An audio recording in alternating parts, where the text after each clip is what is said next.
힌트를 좀 들어봅니다. 예, 어떤 사고가 생기는 건 서로 의사소통이 잘 안 돼서 그런 거니까요. 두 사람이 그런 상황에서 의사소통을 할 수 있는 방법이 뭘까요? 다녀오겠습니다. 알았어요. 오? 상대방의 의사를 파악하는 거죠. 가장 쉽게 상대방의 의사를 파악할 때는 눈을 보는 겁니다. 그래서 횡단보도를 건너면서 횡단보도 앞에 서 있는 차 운전자와 눈을 마주치는 겁니다. 뭐야? 아니, 차가 한 대가 아니잖아요. 눈이 몇 개인데. 눈싸움을 하나요? 괴물이야. 이거. 아무튼 정답은 운전자와 눈을 마주쳐서 넌 오지 말아라. 내가 건널 것이다. 나는 신호를 보내는 겁니다. 염력으로. 정답. 눈을 마주친다. 아니 처음에 이렇게 둘러보고 다 본다. 위기 탈출 넘버 원. 정답은 바로 운전자와 눈을 맞추는 습관입니다. 그렇습니다. 앞서 본 사례들의 경우 아이들 모두 횡단보도를 건너기 전 잠시 멈춰서는 것과 주변을 살피며 길을 건너는 안전 습관은 비교적 잘 지켰지만 운전자와의 눈 맞춤을 통한 의사소통을 못했기 때문에 불의의 사고를 피할 수 없었고 결국 죽음을 맞거나 치명적인 부상을 입게 됐던 것. 그렇다면 왜 운전자와 눈을 맞추는 습관이 중요한 것일까요? 교통 선진국에서 당신 자녀가 교통사고 날까 불안하면은 당장 세 가지 습관을 길러주십시오라는 말이 있습니다. 이 세 가지 습관은 우선 멈추는 습관, 운전자와 눈 맞추는 습관, 차를 계속 보면서 건너는 습관으로 이 세 가지 습관만 잘 길러준다면 우리 자녀의 교통사고는 얼마든지 예방할 수 있습니다. 특히 이 중에서 운전자와 눈 맞추는 습관을 가장 강조하는 이유는 운전자와 눈을 마주친다는 것은 보행자가 그만큼 다가오는 차를 확실하게 인지할 수 있어 빠르게 반응할 수 있고 운전자 역시 횡단하는 사람을 훨씬 잘 인지할 수 있기 때문입니다. 따라서 보행 중 사고가 가장 많이 일어나는 어린이들에게 안전교육을 할 때는 운전자와 눈 맞추는 습관을 길러주는 것을 가장 강조해야 합니다. 횡단보도는 이처럼 차도 한가운데 그려져 있기 때문에 자칫하면 오히려 차와 사람이 가장 가까이 만나게 되는 위험지대가 될 수 있습니다. 그래서 길을 건널 때는 주변을 살피면서도 차량에 탄 운전자와 눈 맞춤을 통해 의사소통을 하는 것이 무엇보다 중요한데요. 여기서 운전자와 눈을 마주친다는 것은 내가 먼저 건널 테니 멈춰 서세요 라고 보행자가 운전자에게 보내는 암묵적인 메시지이자 짧은 시간에 운전자와 의사소통을 할 수 있는 가장 안전한 방법입니다. 그렇다면 실제 우리 아이들은 횡단보도를 어떻게 건너고 있을까요? 서울의 한 초등학교 앞에서 관찰해보기로 했습니다. 녹색불로 바뀌자 길을 건너기 시작하는 아이들. 신호가 떨어지자마자 주변을 살피기는커녕 쏜살같이 달려나오고 휴대폰 화면에 시선을 고정시킨 채 걷기도 합니다. 한편 신호를 무시한 채 운전하는 뻔뻔스러운 어른들은 정말 아이들에게 부러운 모습입니다.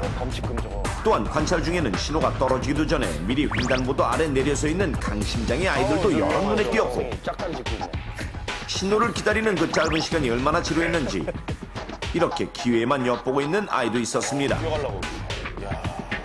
관찰 결과 항상 뛰어다니고 활발하게 움직이길 좋아하는 아이들의 행동 특성상 신호가 떨어지자마자 달려나가는 아이들은 쉽게 눈에 띄었던 반면 주변을 살피거나 운전자와 눈을 맞추며 걷는 아이들은 찾아보기 힘들었는데 하지만 아이들의 경우 시각이나 청각이 어른들에 비해 발달하지 못했기 때문에 위험 상황에 빨리 대처할 수 없고 더군다나 시속 60km로 달리던 보통의 자동차가 급제동을 시도해 완전히 멈춰서기까지 필요한 정지거리는 무려 44m나 된다는 사실. 때문에 안전하게 길을 다 건널 때까지 항상 긴장을 늦추지 말고 주변을 살피는 것이 보행 중 어린이 교통사고를 예방하기 위한 최선이라는 점 꼭 기억하고 반드시 실천하십시오. 계약철 발생하기 쉬운 어린이 안전사고 그 두 번째, 등하굣길 우리 아이들을 노리는 아동 유인 범죄입니다. 우리가 성범죄로부터 지켜주지 못한 아이들이 하루에 5명꼴입니다. 서울 강남에서 여자 어린이를 납치해 수억 원을 요구하던 일당이 사건 발생 하루 만에 결국 경찰에 붙잡혔습니다. 아이들을 꿰어내 성폭력, 유괴, 납치 등 파렴치한 범죄를 저지르는 아동 유인 범죄. 어느 날 갑자기 등하굣길 학교 앞에서 혹은 집 앞 골목길에서 돌이킬 수 없는 위험에 처할지도 모르는 우리의 아이들. 여러분은 아이들을 안전하게 지키기 위해 어떻게 하고 계십니까? 자, 먼저 거리에 나가 부모들에게 물어봤습니다. 낯선 남자가 가자고 했을 때는 분명히 어머니나 아버지께 전화 확인을 하고 낯선 사람은 따라가지 말거나 아니면 낯선 사람이 유혹을 할 때는 그 주변 사람한테 도움을 청해라 그렇게 얘기를 하죠. 낯선 사람 따라가지 말고 만약에 차 세워놓고 길으로 보면은 가지 말라고. 이렇듯 아이들의 귀가 닳도록 부모님들이 하고 있는 말. 낯선 사람은 낯선 남자가 일단 뭐 낯선 사람들한테는 좀 경계를 해야 되겠죠. 그럼 하루에도 수없이 마주치는 낯선 사람들 중에 아이들은 어떤 사람을 조심하고 또 경계해야 하는 걸까요? 제작진은 올해 초등학교에 입학하는 8살 아이부터 고학년까지 14세 미만 어린이 6명을 대상으로 아이들의 생각을 알아보기로 했는데 실험엔 아동 상담 전문가 김수정 박사가 도움을 주셨습니다. 과연 아이들이 생각하는 낯선 사람이란 어떤 사람일까요? 아이들은 무엇을 기준으로 낯선 사람, 즉 자신에게 해를 끼칠 수 있는 위험한 사람을 판단하고 있는지 궁금했는데요. 자, 지금부터 내가 생각하는 낯선 사람을 그려보도록 하겠습니다. 별다른 정보 없이 그저 낯선 사람이라는 주상적인 주제만 던졌지만 거침없이 그림을 그리기 시작하는 아이들. 아이들의 도화지 위에는 어떤 얼굴들이 그려져 있을까요?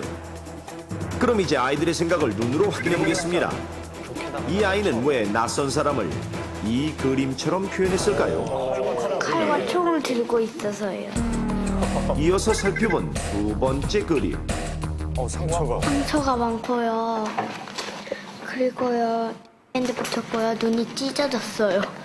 검은 옷은 많이 입었고요. 눈이요, 삐뚤어졌어요. 얼굴에 상처도 많고 무섭게 생겼어요. 아이들의 그림을 살펴본 결과 아이들이 생각하는 낯선 사람은 나쁜 사람, 위협적인 사람, 자신을 해칠 사람과 같은 의미로 받아들여지고 있었고 각기 다른 아이들이 그린 그림이었지만 아이들 그림 속 낯선 사람, 나쁜 사람의 생김새는 공통적으로 눈매가 매섭거나 얼굴에 상처가 나 있는 얼굴 그리고 손에 흉기를 들고 있는 공포스러운 인물로 표현돼 있었습니다. 그러나 현실은 아이들의 생각과 정반대였습니다.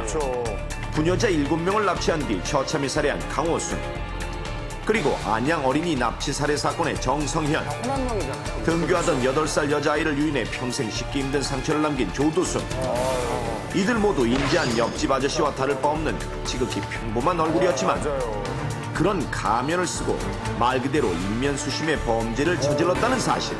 그렇다면 아이들이 생각하는 낯선 사람의 모습이 이렇듯 비현실적인 모습인 이유는 왜일까요? 아이들은 동화나 만화, 미디어를 접하면서 나쁜 사람, 낯선 사람에 대한 정형화된 이미지를 갖게 됩니다. 눈빛이 사납거나 험악하게 생기거나 총이나 칼 같은 흉기를 들고 있어서 한눈에 아, 나쁜 사람이구나 알아볼 수 있을 거라 생각하기 쉽습니다. 실험 결과가 말해주듯 아이들은 겉으로 보이는 모습만 보고 단순하게 위험한 사람, 나쁜 사람을 판단하는 경향이 강하기 때문에 범죄자들의 친절하고 상냥한 꼬임에 쉽게 넘어가는 것인데 낯선 사람이, 나쁜 사람이 다가오면 누군지 알아볼 수 있을 것 같아요? 네! 근데 실제로 우리가 길에서 만나는 나쁜 사람들은 이렇게